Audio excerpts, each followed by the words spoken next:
Welcome to Transformation with Martine. Martine Emmons is a transformational life coach who broke free from childhood abuse, sexual trauma, and overcame cancer to become a powerful force of healing and hope for others.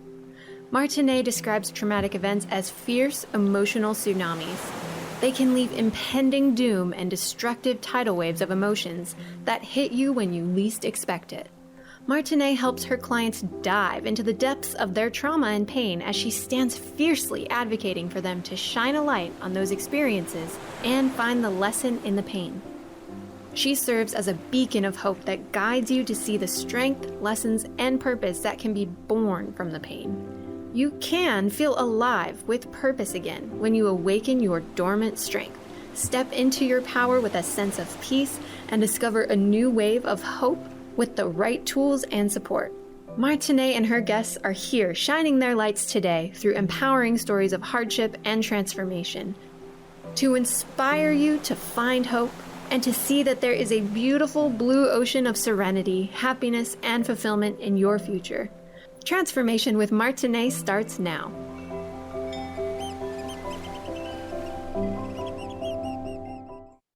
Welcome everyone to Transformation with Martine. This is where we conquer everything and compromise nothing.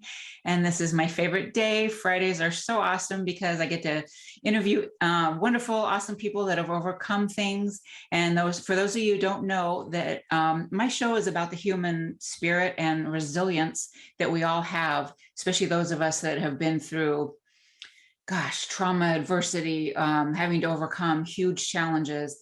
And I firmly believe, as my guests do, that we can get back up from anything. So without further ado, I'd like to introduce my guest today, Paul Forchione, and he was diagnosed as an infant with cerebral palsy. Welcome, Paul. Thank you so much for having me on the show today. Absolutely. So why don't you tell us a little bit about your story and how you became you? All right. Yeah, I was diagnosed with cerebral palsy. And if your viewers don't know what that is, it's lack of oxygen to the brain at labor. And as a result of this lack of oxygen to the brain at labor, it can leave one side of the body paralyzed. It can affect your speech. And these things are permanent. These don't go away. So when I was born, I wasn't moving the right side of my body very much. And naturally, my mother was very concerned about this. So she took me to the doctors to get some testing done to see what was going on with me. And it did indeed come back that I did suffer from cerebral palsy. And this doctor thought the cerebral palsy was so severe that he thought I would never, ever be able to walk. And when I got to a certain age, it would be a good idea to get me in a wheelchair because that was going to be my life going forward. And I've had many conversations with my mom about that. And when she heard that news for the first time, naturally, she was devastated, cried herself to sleep that night, wondering what was going to be for her baby boy, what the life I was going to live. Then the next day when she woke up to get me ready to start the day, I'm a newborn, so I can't really talk, but she said that I gave her a look if to say, Mom, don't let this be my story. I want to walk. Oh. And that mama bear inside of her started raging. She got a second opinion, a third opinion, a fourth opinion, a fifth opinion, finally found a physician willing to help. And with this physician's help and me doing physical therapy 5 to 6 times a week, I was able to walk between age 2 and 3. Now, I don't really remember it that much, but I do remember being put into soccer roughly when I was about 5 years old. And at the time, I probably could run, 25 to 50 yards before my leg would give out. So on the soccer field, I'm basically standing there where kids are playing soccer around me. And I'll never forget this. One day after practice, I was just fed up. I didn't want to play soccer anymore. Kids were teasing me. I wasn't having fun. I was going to tell my mom that I don't want to play soccer anymore. And I'll never forget what she told me because it's stuck with me today in my personal life and my business life. She said, Paul, if you do not want to play soccer anymore, that is fine. But you need to honor your commitments. So you need to finish out that soccer season. And if you don't want to play soccer after that, that is your prerogative. And that's exactly what has happened. I'm 41 years old and I haven't played soccer since I was 5 years old. Yeah, but that is a beautiful lesson. We do need to finish what we start. Absolutely. Absolutely. And then we can reevaluate after you committed to something. And if you don't want to do that anymore, then you don't have to. But You need to honor what you set out for. Whether it be a verbal contract or you sign something, you got to honor that. I'm a firm believer on that, and I learned that lesson at 5 years old. Yeah, Yeah. yeah. I believe it was, I'm a big fan of Maya Angelou and her Yeah. sayings and just her grace. And Lisa Nichols too, which I work with her, and she just says that, you want to be a woman or a man of your word. And if you start something, like you said, we should finish it. And that's really important. That builds that confidence inside of us. Absolutely. And you're reliable. Like people can count on you because Yes. your word is your bond. Yeah. I've always, I was raised that way anyway, that you show up on time, you honor other people's time, it's a very good lesson to impart to your children, or, just to keep in your own head to live your life. So, I am a mother of 3, and I understand that mama bear. Oh my gosh, I do. There was a show I saw not too recently, and I'm not a big TV fan, but I remember just this little talk between these characters, and the man's like, I can't not believe that you would do this. What makes you do this? And she's like, I'm a mother. and it just struck me, and it stayed with me, the last few days here. And it's like, yeah, there really isn't anything. It's like, you can say anything about me. I may not like it. It may hurt, but if you do something to my kids or say something to my kids, oh my gosh. Yeah. You will fight. Yeah. There's something magical about that, because my mom said, before she had me, that she didn't have this confidence, but once I was born, she can't explain it, but there was something different about her that she was like, I'm going to do whatever it takes, and I'm not going to be scared about it. I'm going for it. So it's just kind of a magical thing that mothers go through, that transition. It is. And I don't take anything from men or anything like that, but it's like, you have no way of knowing.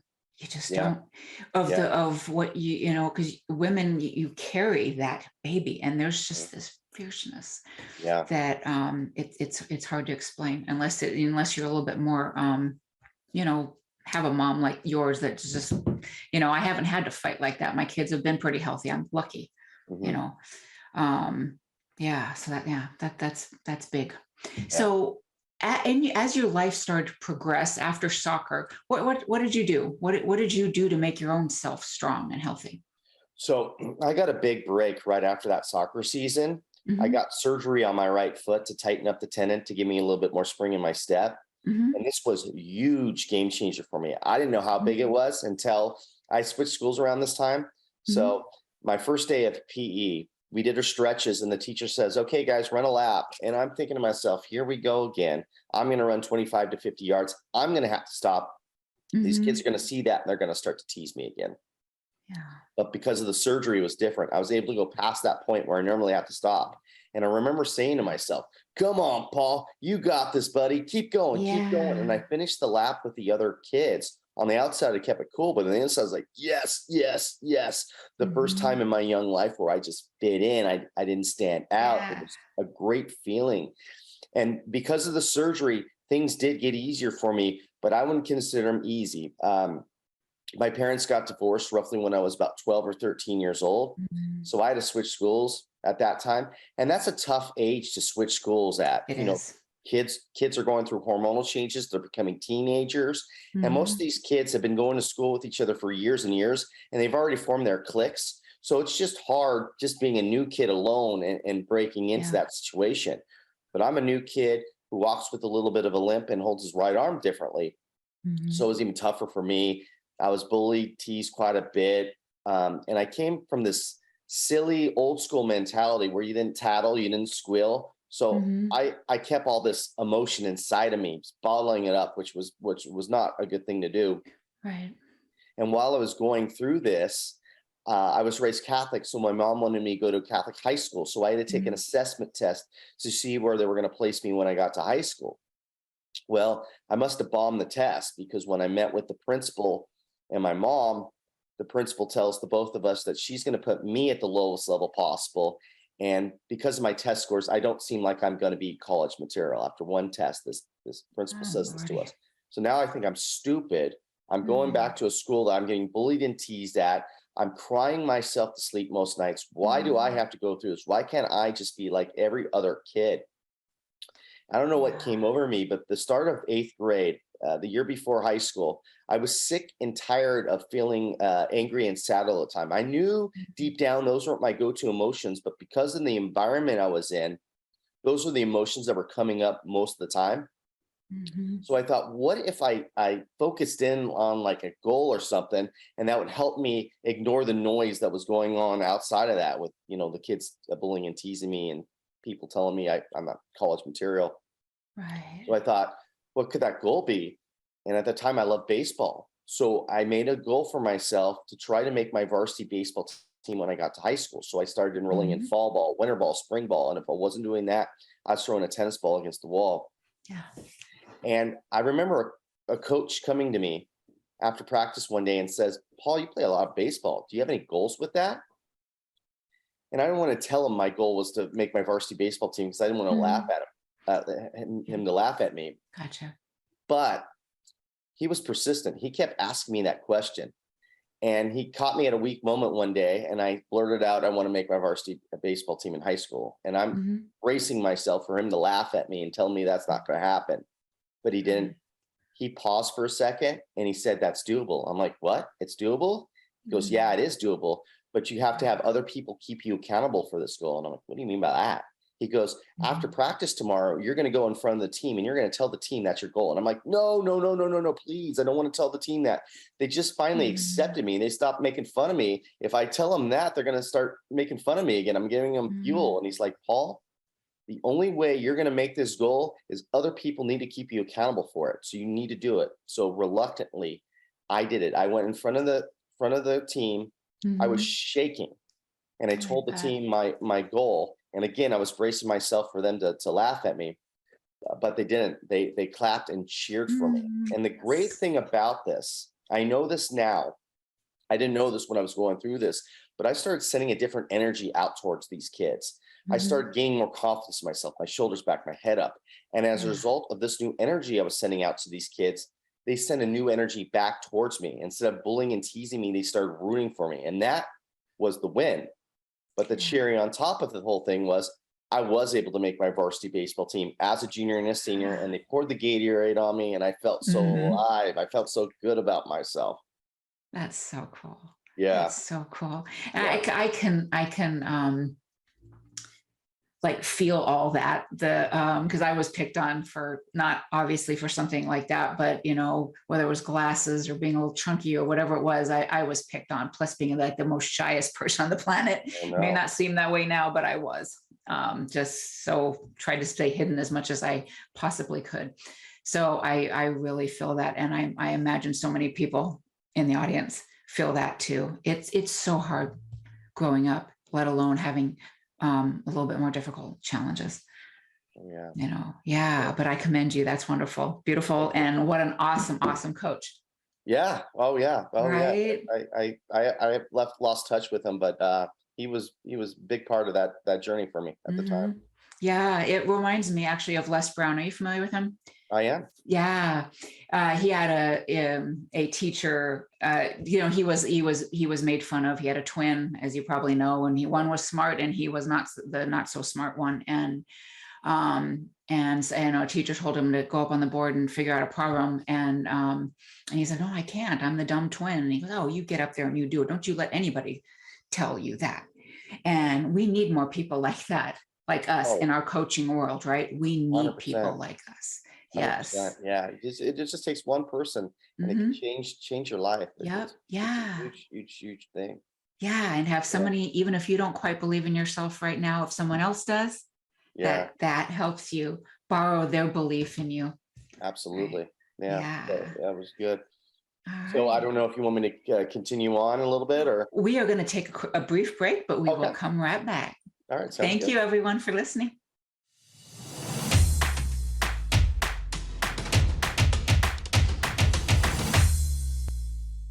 Welcome back, everyone, to Transformation with Martine. This is where we conquer everything and compromise nothing.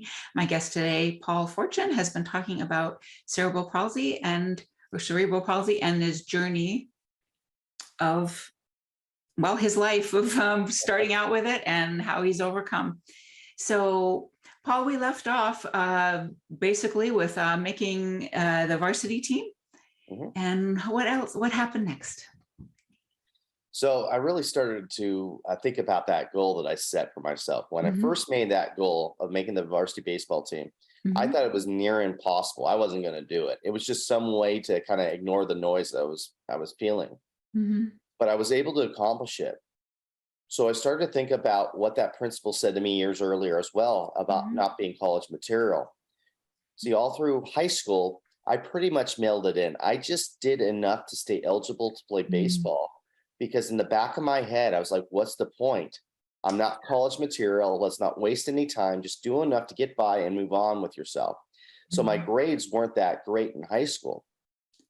But I thought, well, if I could make this goal, why can't I set another goal for myself to say that I am college material?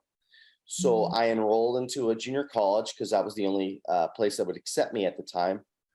And I got myself a math tutor. I got myself a tutor for other subjects.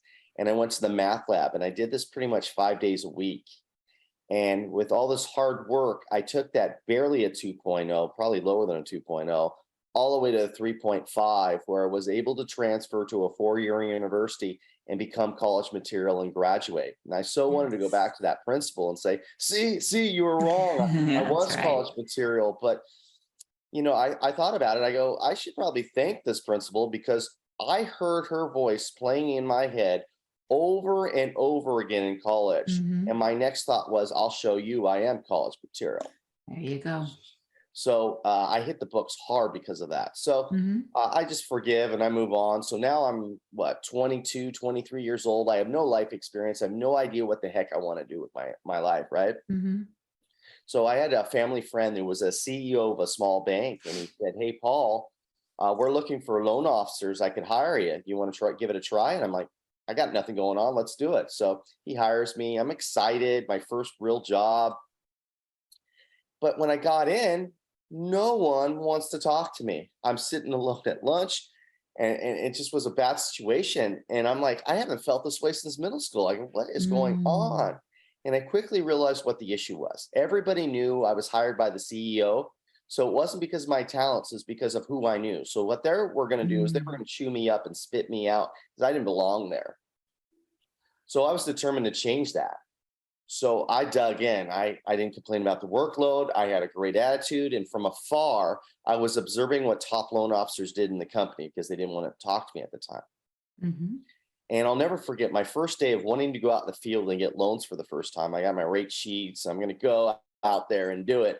And my family friend CEO stops and goes, what are you doing? I'm like, I'm going to go out and get loans. I'm going to go out in the field and get some loans for us. And he has a concerned look on his face. He goes, no. Let's get you a little more training and we'll send you out in a little bit. And I'm like, no. I got this. Let me go. And he's like, okay, go. And he was absolutely right. I needed more training. I was falling flat on my face left and right. But months would go by and I started to realize what value I could add to these clients. So I started bringing in loans and more loans and more loans and more loans. And 2 years later, I became a top producer in this company.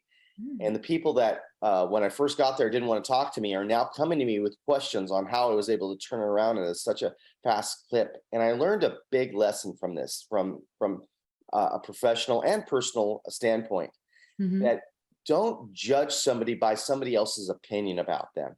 Allow them the benefit of the doubt, because I brought in millions and millions of dollars for this company.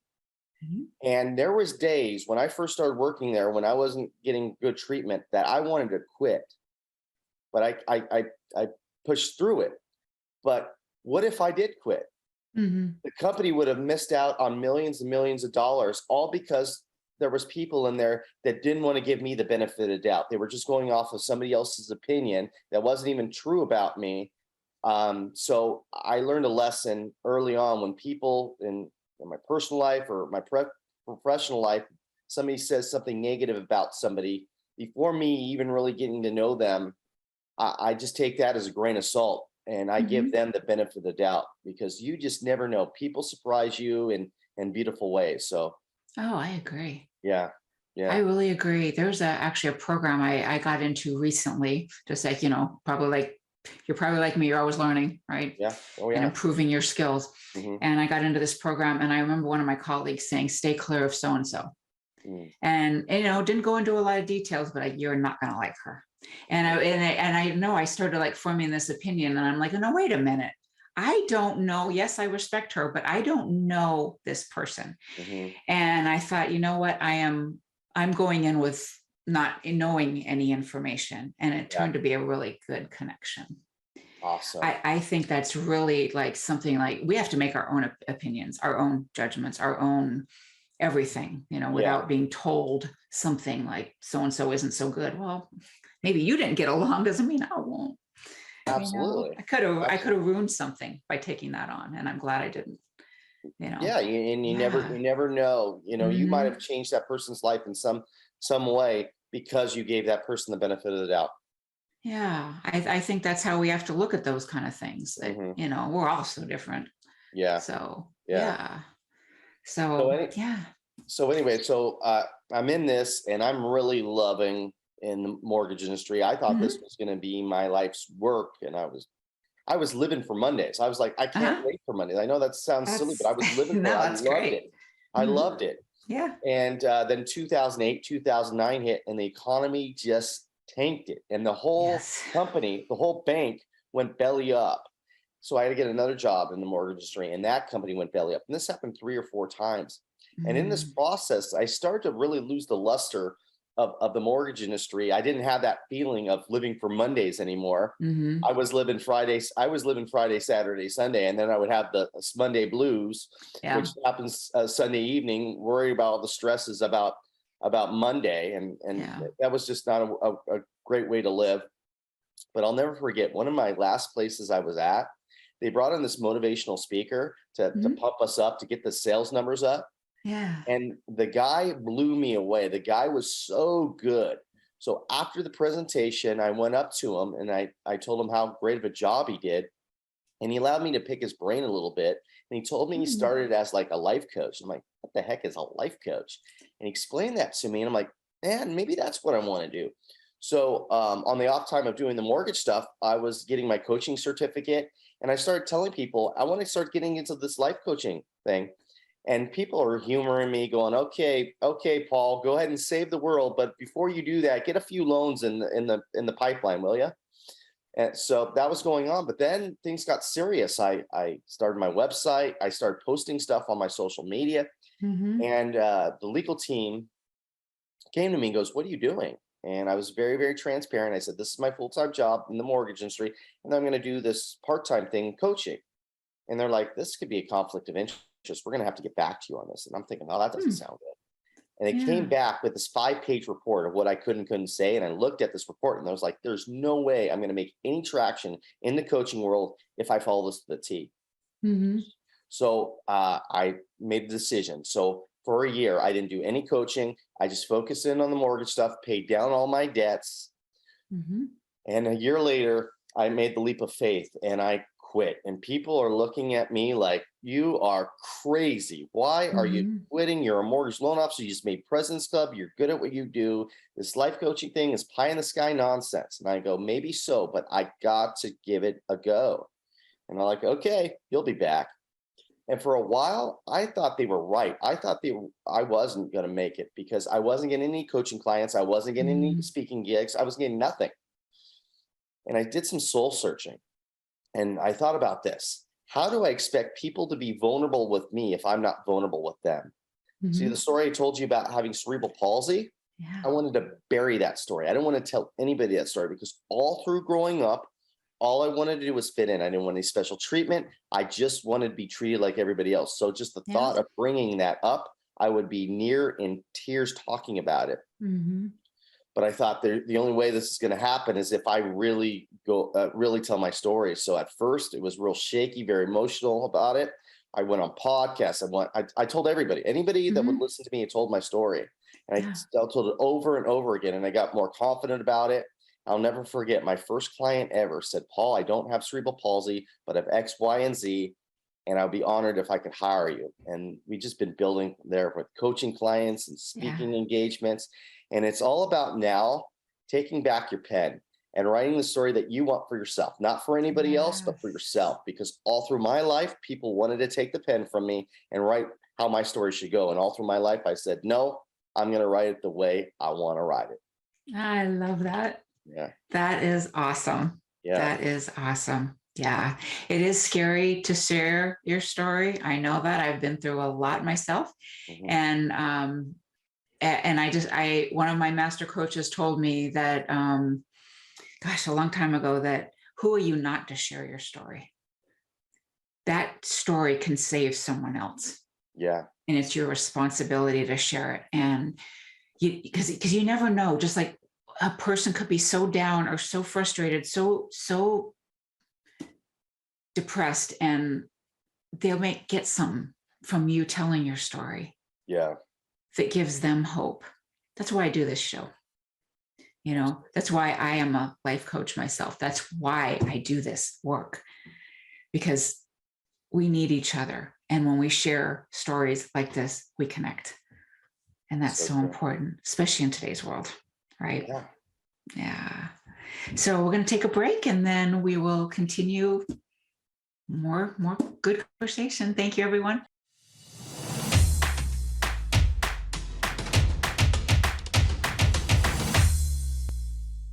Welcome back, everyone, to Transformation with Martine, where we conquer everything and compromise nothing. My guest today, Paul Forchione, has been sharing his story about all kinds of good things, and cerebral palsy being one of them. So where do we leave off, Paul? Where are we going now? Well, I mean, I took back my pen. Yes, you did. I started writing my story, and that's why I have the passion about helping other people and helping businesses. I have this mantra of living for Mondays, because a lot of employees, they're only living 3 days a week, and some of them are not even living 3 days a week because they have this Monday blues where they start to think about what's going to happen on Monday, and it ruins their sleep pattern. They don't enjoy their time with their friends and family anymore, and they wake up all groggy. And there's a reason why most heart attacks happen between 8:30 and 9:30 in the morning Mondays. It's because of all the stress we put on ourselves and what we think is going to happen during our day. I mean, sometimes we think that the Monday is like this horrible, horrible thing.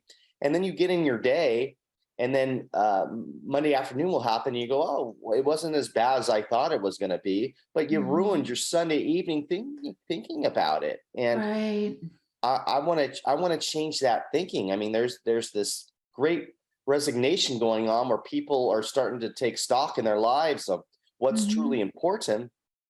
But what if companies had a different culture where they allowed their employees to live every single day and wanted to be there and wanted to have fun while working? And then at that point, business owners could have the pick of the litter, because all kinds of great talented people want to come to work with this company because it's a great environment to work at. And that's my goal. That's what I'm working on right now, is for employees of companies and organizations to start living for Monday. That's great. I know somebody who could use it. My husband, in his company, he manages a bunch of engineers and project managers, and they could definitely use something like that there. So where can everybody find you, Paul? The easiest way to get in touch with me is through my website, acalltoaction.coach. I even have a free ebook on there on how you can rewrite your story. And I go into details of how I was able to rewrite my story.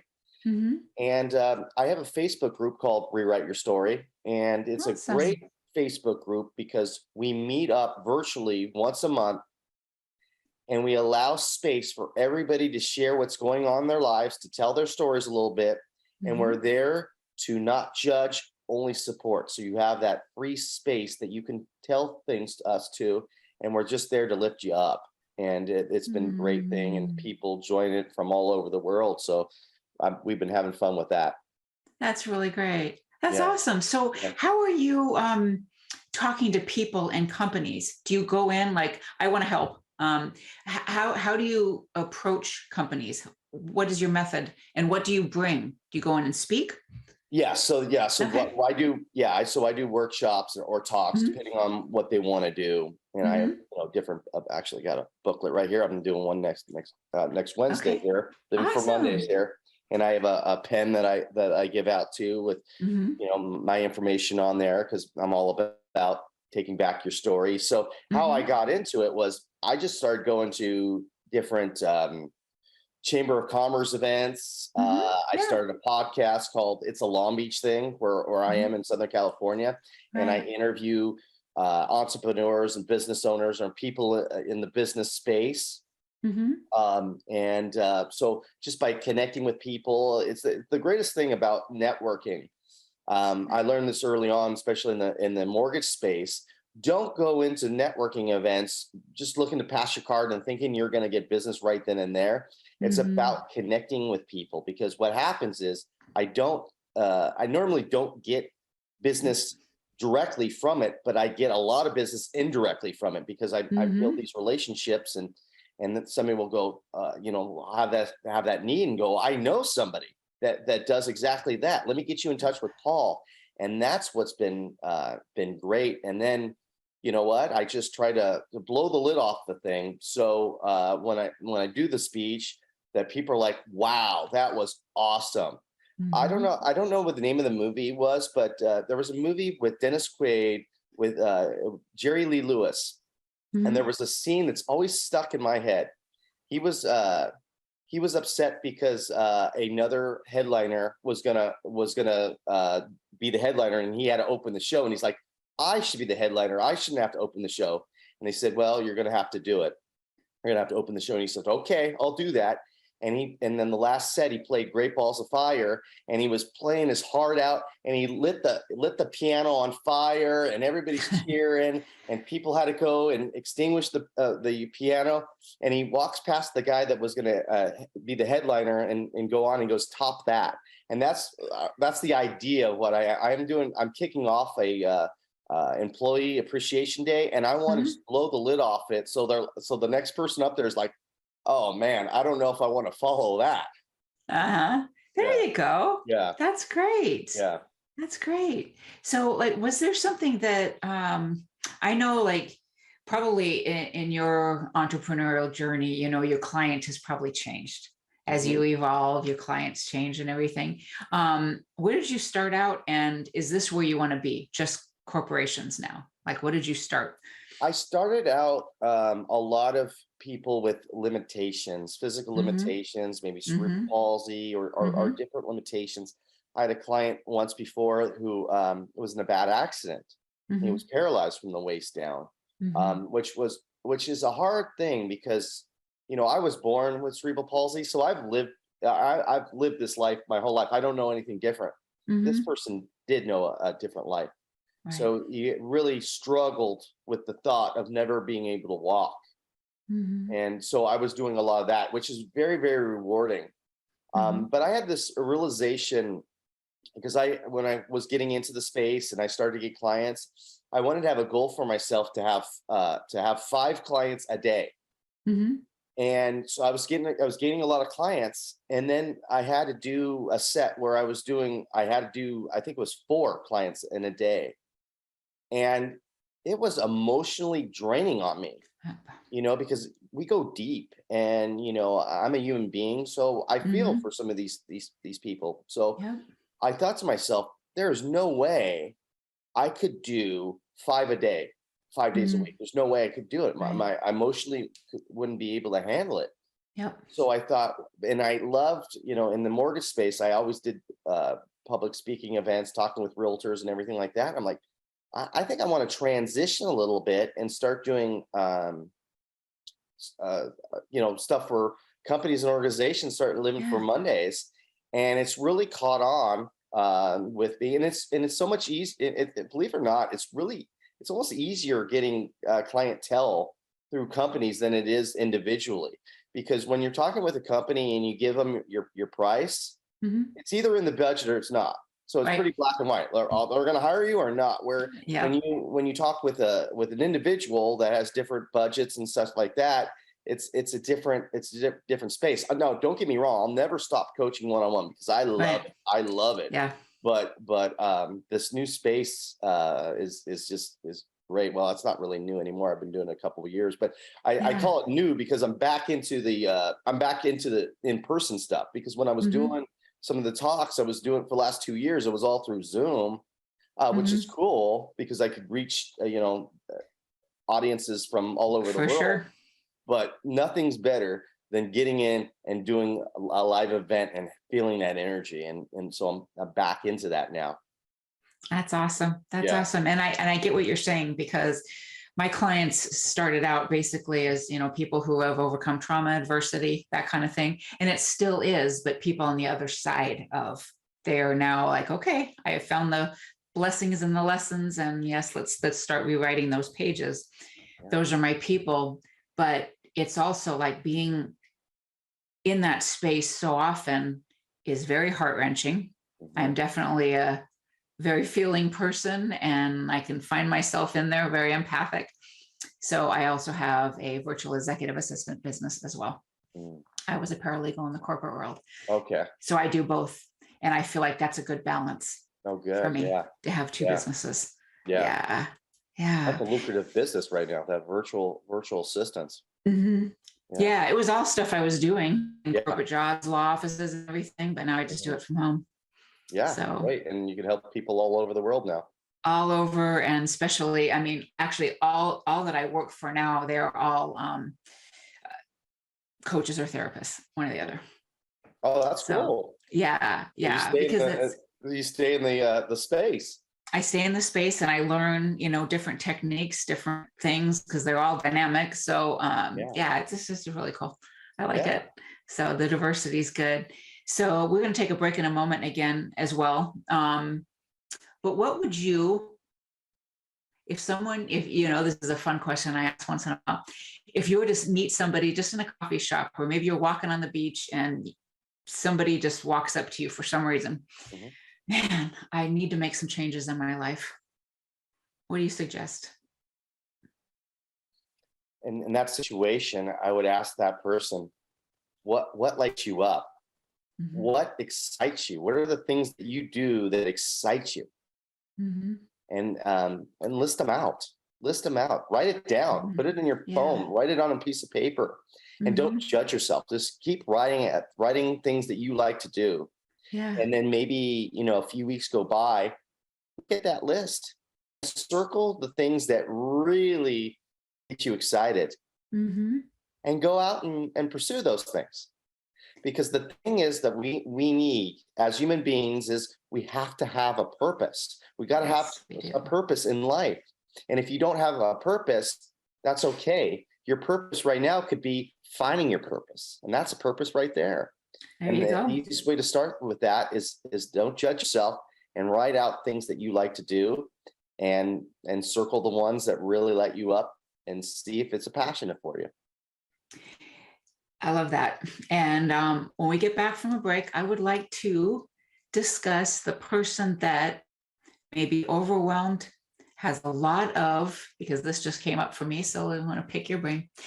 What if this person, one of my clients, is very overburdened on what he owes?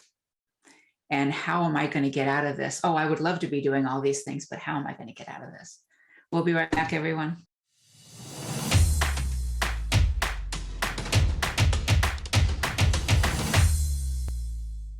Welcome back, everyone, to Transformation with Martine, where we conquer everything and compromise nothing.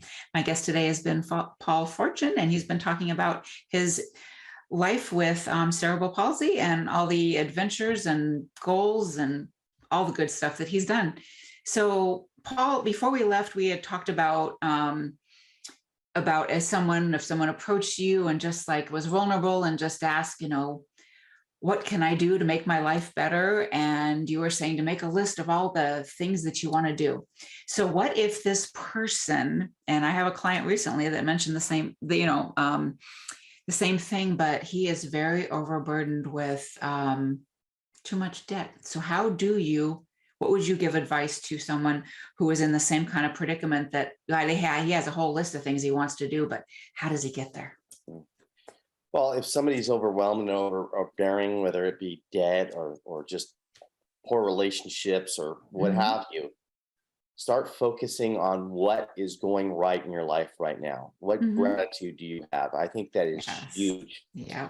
I have a thing I do for myself, and a thing I do for my clients is when you wake up in the morning, before you grab your phone, check your email or talk with the kids, whatever you do, take a few minutes to tell yourself what is going well in my life right now. It could be the family, it could be the job, whatever it is, because it starts to prime your brain to start to seek out positive things that happen in your day. I mean, you could get something on your phone that says free coffee, up, the day keeps getting better and better and better. Yeah. Because we all go the negative way too, right? We could be driving to work and get a flat tire, and we say to ourselves, this would happen to me.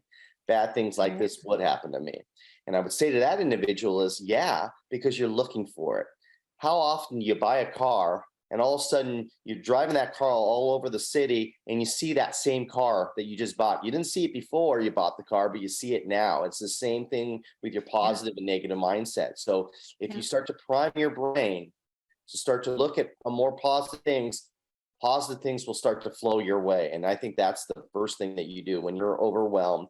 It could just be one small thing. I have my health, whatever it is. Hang on to something that is going well in your life right now. Gratitude is so important. Yes, I agree. It was something I actually, are you familiar with Mel Robbins, the 5, 4, 3, 2, 1? Yeah. And I picked up her new book. I haven't started yet. The High Five. Yeah, I haven't started it either, but I also downloaded it. Yeah. Yeah, but that was something that definitely, resonated with me. Is just like, okay, 5, 4, 3, 2, 1, switch, let's go.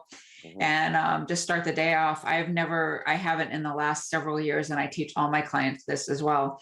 I don't look at anything on my phone. I don't pick up my phone until I get my butt outside for some nature walking, a good workout, some meditation, and then I'll pick it up. I won't until I love that. I love that a lot. Yeah. It's very important. If we give ourselves the best, appreciate ourselves, gratitude for, whatever it is. I love going outside and just seeing my beautiful neighborhood. And I've got a equestrian ranch right behind me.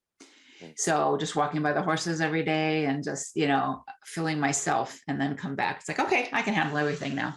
Like you were saying, spill coffee or whatever it is, like right before, literally 8 minutes before we went live here, I spilled a big old thing of water all over my desk. I'm like, no. You gotta be kidding me. All right, well, go grab a towel and we'll just do the best we can. Yeah, absolutely. And it's not as bad as that's the thing about our mind.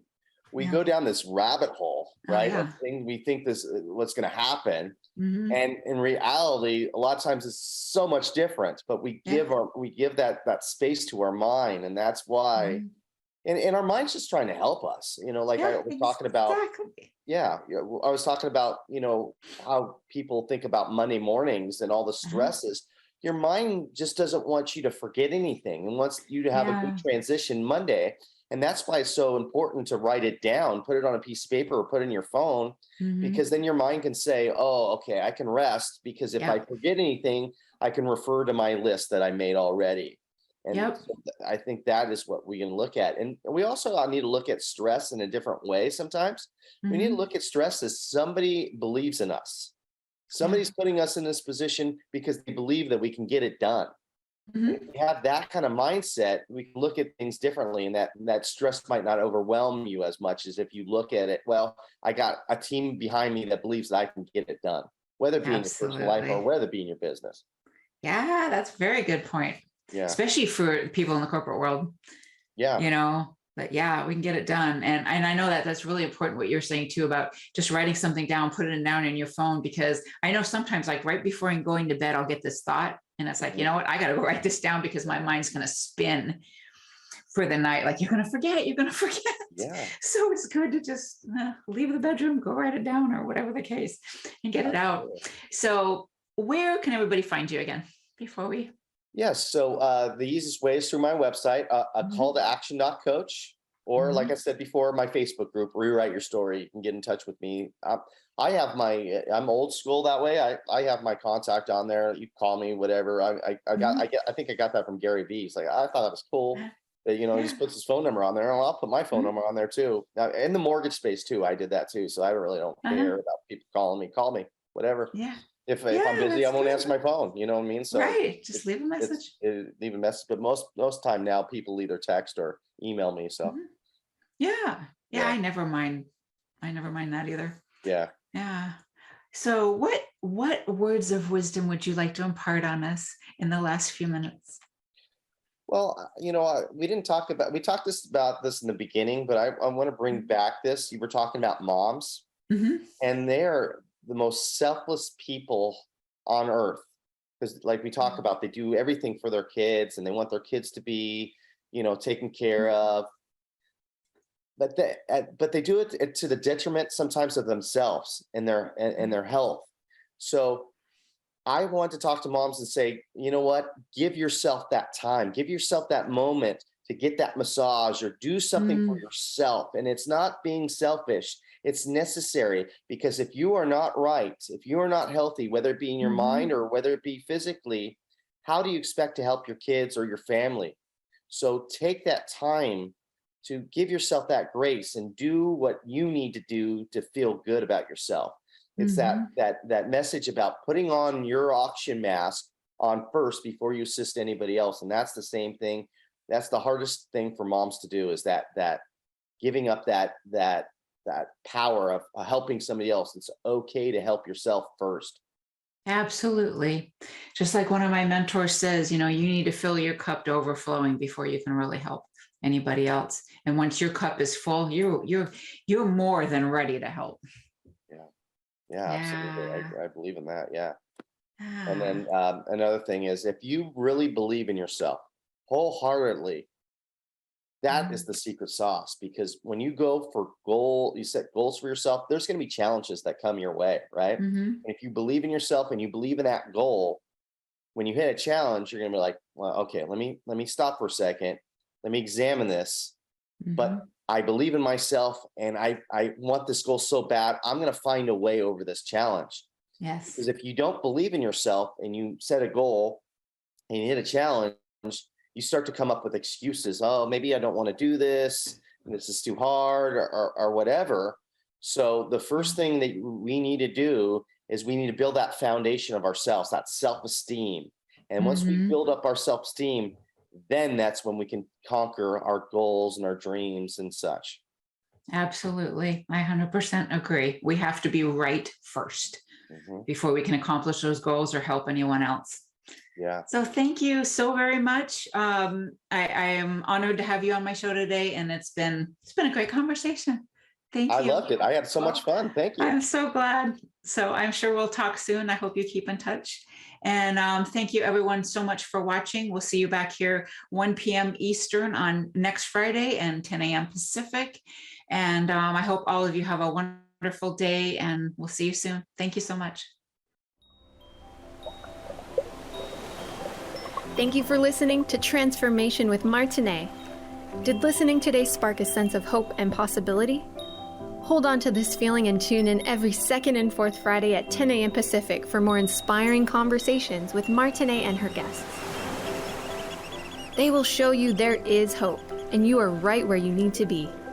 Martine is dedicated to supporting you right where you are while launching you towards promise, passion, and possibility that leads to the fulfilled life your heart aches for. If you're tired of being stuck, schedule a complimentary consultation with Martine and get on the exciting path towards the life you want to be living. Visit martineemmons.com and make your appointment today.